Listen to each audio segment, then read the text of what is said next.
Assalamualaikum warahmatullahi wabarakatuh. Bagaimana kabar kalian hari ini? Semoga dalam keadaan sehat walafiat dan selalu dalam lindungan Allah Subhanahu wa taala. Kami, Sri Heni Rosida dan Farida Uli Sulfiana akan mempresentasikan makalah konsep dasar bahasa Indonesia yang berjudul Sastra Melayu Klasik. Untuk itu, mari kita saksikan bersama.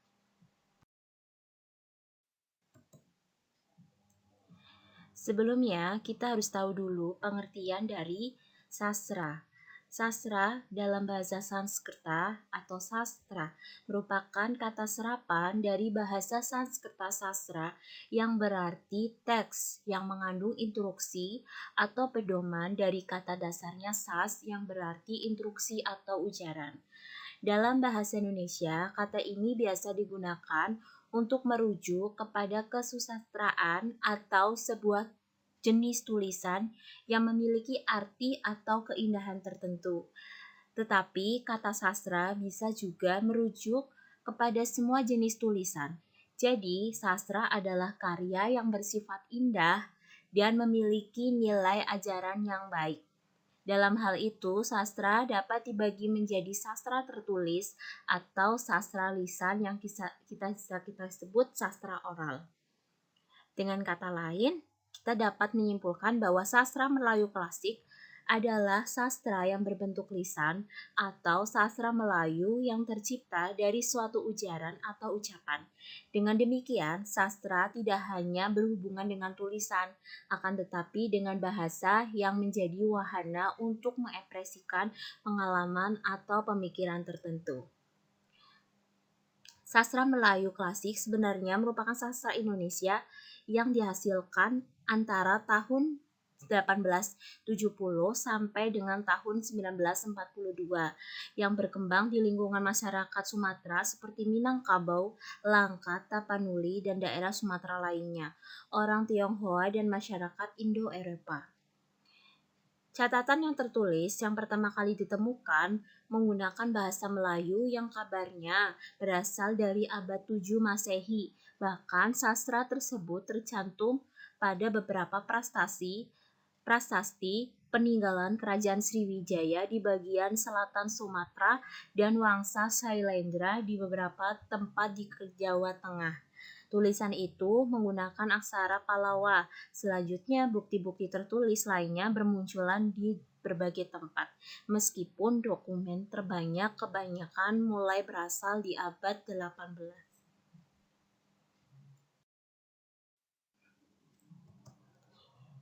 Ciri-ciri karya sastra Melayu klasik yang pertama adalah anonim.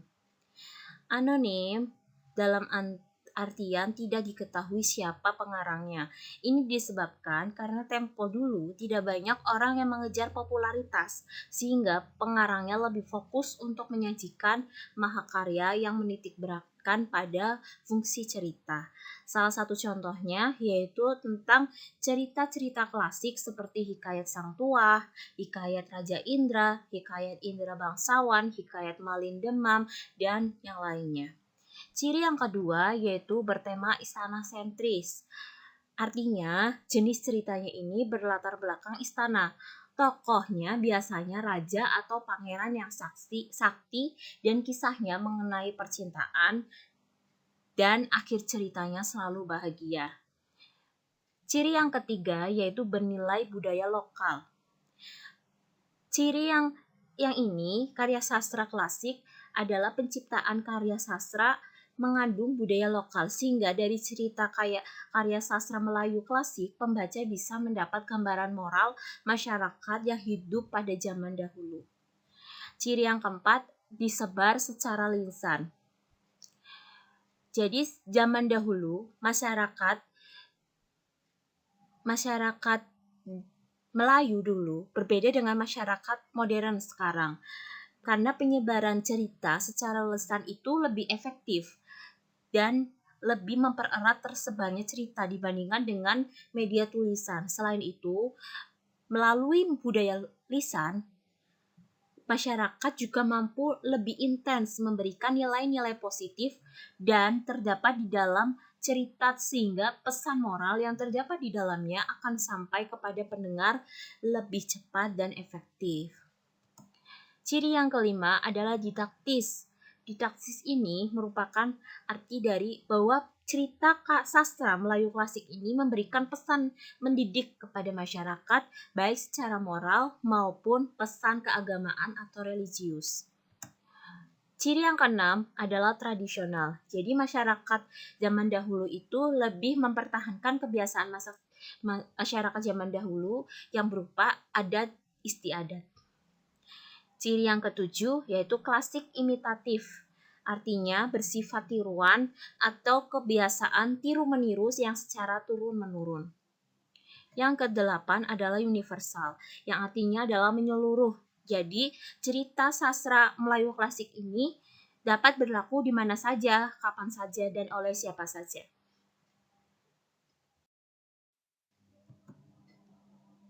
Jenis-jenis karya sastra Melayu klasik. Dari jenis-jenis ini ada dua macam. Yang pertama, yang berbentuk puisi. Di sini ada berbagai contoh yang berbentuk puisi. Yang pertama adalah mantra. Mantra adalah serangkaian kata yang mengandung rima dan irama yang dianggap mengandung kekuatan gaib. Jadi biasanya diucapkan oleh seorang dukun, pawang, atau untuk melawan atau menandingi kekuatan gaib lainnya. Namun, hakikat mantra ini bukan seperti itu. Jadi, hakikat mantra itu sendiri adalah sebuah doa. Doa yang diucapkan oleh pawang atau dukun dalam keadaan trans atau kerasukan. Di dalam mantra itu juga memuat makna penting kata demi kata, melainkan bunyi yang bersifat sugestif atau mengajak. Contohnya mantra itu adalah saya bacakan ya sedikit. Pulanglah engkau kepada rimba sekampung. Pulanglah engkau kepada rimba yang besar. Pulanglah engkau kepada gunung guntung. Pulanglah engkau kepada sungai yang tiada berhulu. Pulanglah engkau pada kolam yang tiada berorang. Pulanglah engkau kepada mata air yang tidak kering. Jikalau kau tidak mau kembali, matilah engkau. Ini sedikit salah satu contoh mantra. Jenis yang kedua yaitu bidal. Bidal adalah kalimat singkat yang mengandung pengertian atau kiasan dan membayangkan sindiran. Jadi bidal ini ada beberapa contoh macamnya. Yang pertama bidal ungkapan yang seperti tangan panjang artinya suka mencuri, ringan tangan artinya suka membantu, besar kepala artinya sombong. Contoh yang kedua adalah bidal pepatah. Contoh yang seperti anjing menyalak tidak menggigit, artinya mulut besar tapi penakut. Nah, itu salah satu contohnya. Atau besar pasak daripada tiang, artinya pengeluaran itu lebih besar daripada pendapatan. Contoh bidal yang lainnya adalah bidal perumpamaan, yaitu seperti bagai durian dengan mentimun. Artinya orang kecil melawan orang besar pasti akan kalah. Ini kan sebuah kiasan ya. Atau seperti kerbau dicocok hidung. Artinya orang yang bodoh selalu menurut perintah orang lain. Salah satu contoh bidal lainnya adalah bidal tamzil.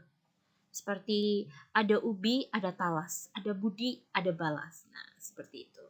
Bidal yang kelima contohnya yaitu bidal ibarat. Seperti bagai kerakap tumbuh di batu.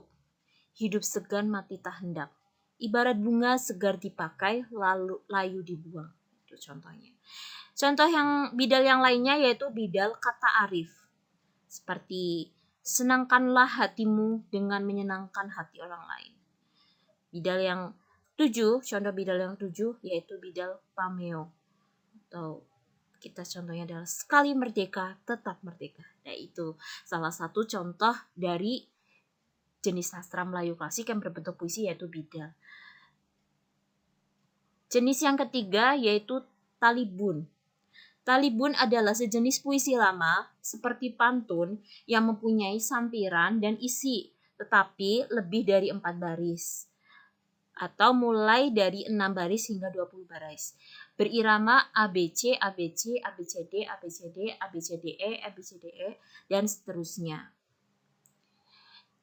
Jenis yang ketiga adalah saloka. Saloka merupakan bentuk puisi Melayu klasik yang berisikan pepatah maupun perumpamaan yang mengandung senda gurau, sindiran, bahkan ejekan. Biasanya ini ditulis 4 baris, memiliki banyak pantun atau syair. Terkadang dapat juga ditemui saloka yang ditulis lebih dari 4 baris. Ini contoh ya, salah satu contoh saloka yang 4 baris. Anak Pak Dolah makan lepat sambil melompat. Nak hantaran kat raya dah tak sempat, pakai SMS pun. Oke, what? Nah, ini salah satu contoh saloka yang 4 baris. Bentuk puisi jenis karya sastra Melayu yang berbentuk puisi yang kelima adalah gurindam. Gurindam adalah salah satu puisi Melayu yang terdiri dari 2 baris dengan irama akhir yang sama, yang merupakan satu kesatuan yang utuh. Baris pertama berisikan semacam soal, masalah atau perjanjian, dan baris kedua berisikan jawabannya atau akibat dari masalah atau perjanjian pada baris pertama tadi. Salah satu contohnya nih, apabila banyak mencela orang, itulah tanda dirinya kurang. Dengan ibu hendaknya hormat supaya badan tidak dapat selamat. Nah, yang keenam adalah pantun. Mungkin pantun ini kita lebih sering dengar. Pantun merupakan sejenis puisi yang terdiri dari 4 baris bersajak ABAB, ABBA, atau AABB. 2 baris pertama merupakan sampiran yang umumnya tentang alam, flora, atau fauna, dan 2 baris terakhir merupakan isi yang merupakan tujuan dari pantun tersebut. 1 baris terdiri dari 4 sampai 5 kata dan 2 sampai 12 suku kata. Contohnya, kayu cendana di atas batu, sudah diikat dibawa pulang. Ada dunia memang begitu, benda yang buruk memang terbuang. Ini yang bersajak ABAB. Salah satu jenis puisi yang lainnya adalah Karmina. Karmina atau kita lebih sering kenal dengan pantun kilat adalah pantun yang terdiri dari 2 baris. Baris pertama merupakan sampiran dan baris kedua merupakan isi. Dan memiliki pola sajak lurus AA. Biasanya digunakan untuk menyampaikan sindiran atau ungkapan secara langsung. Contoh, dahulu ketan sekarang ketupat. Dahulu jagoan sekarang ustad. Nah, ini yang biasa kita sebut Karmina dengan 2 baris. Sedangkan tadi pantun 4 baris. Jenis yang ke-8 adalah syair.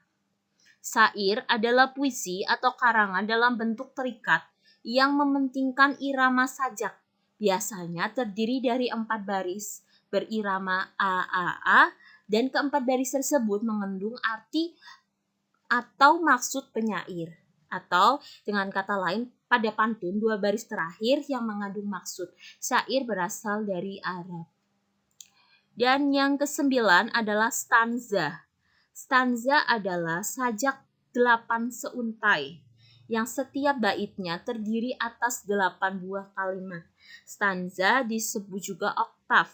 Persajakan stanza atau oktav tidak berurutan. Yang ke-10 adalah soneta. Soneta berasal dari kata sonetto dalam bahasa Italia yang terbentuk dari kata Latin sono yang berarti bunyi atau suara. Adapun syarat-syarat soneta atau bentuk yang asli adalah sebagai berikut. Yang pertama, jumlah baris ada 14. Keempat barisnya ini terdiri dari 2 quatrain dan 2 terzina. Jadi pembagian bait itu ada 2 kali 4 dan 2 kali 3 dan yang lainnya. Ini jenis syarat-syarat soneta. Dan jenis karya sastra Melayu klasik yang kedua yaitu berbentuk prosa. Contohnya yang pertama adalah dongeng. Kita sering dengar ya dongeng. Dongeng adalah cerita-cerita zaman purba yang berbentuk prosa, yaitu tentang cerita khayalan dan penuh keajaiban. Dongeng ini disampaikan dari mulut ke mulut. Ya. Yang kedua adalah mite. Mite berasal dari bahasa Yunani yang artinya mitos. Mitos yaitu tentang kehidupan makhluk halus atau hantu sejenis jin, kuntilanak, dan dewi-dewi. Ini biasanya lebih ke arah yang berbau gaib. Salah satu contohnya si Kelambai atau setan penanggalan. Ini salah satu contoh mite.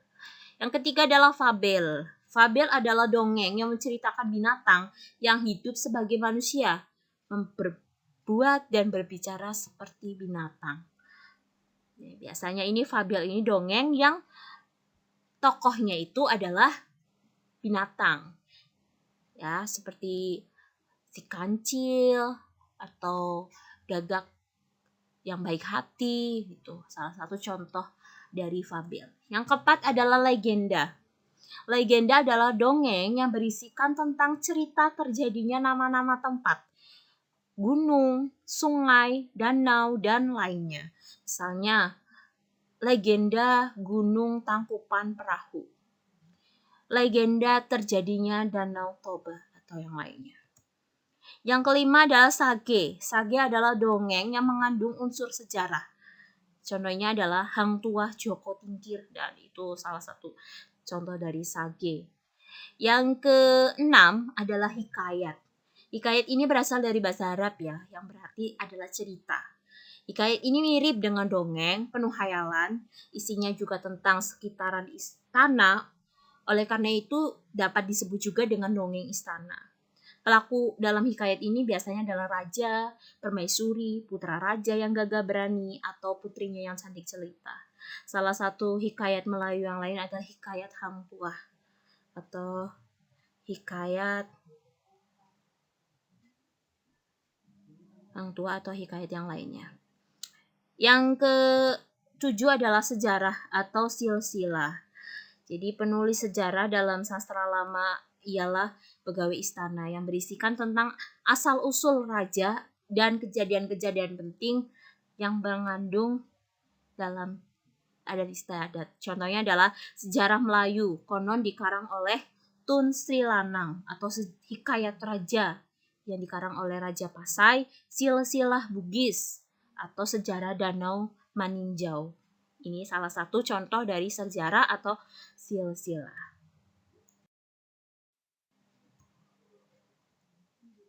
Dari karya sastra Melayu klasik ini juga mempunyai unsur intrinsik ya. Jadi sama seperti karya yang lain, karya sastra Melayu klasik juga mempunyai unsur intrinsik.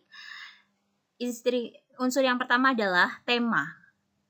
Tema atau gagasan utama atau ide utama yang mendasari sebuah karya sastra atau cerita.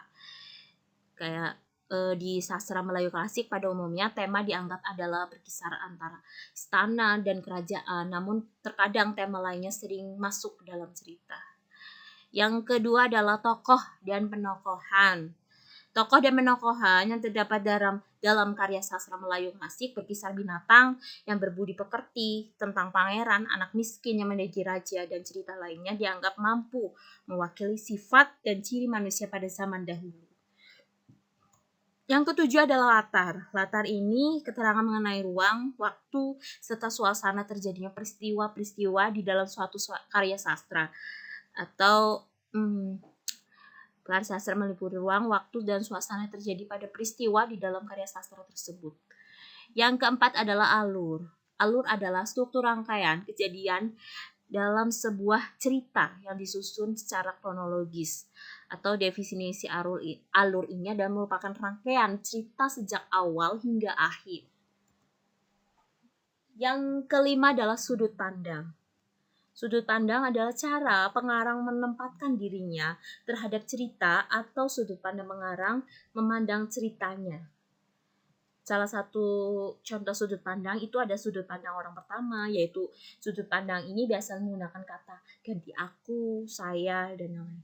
Atau sudut pandang orang ketiga, biasanya menggunakan kata ganti orang ketiga seperti dia, ia, atau nama orang yang dijadikan sebagai titik berat cerita. Sudut pandang yang ketiga adalah sudut pandang pengamat serba tahu. Biasanya ini dalam pengarang ini bertindak seolah-olah mengetahui segala cerita yang dialami tokoh dan tingkah laku tokoh. Dan sudut pandang keempat adalah sudut pandang campuran.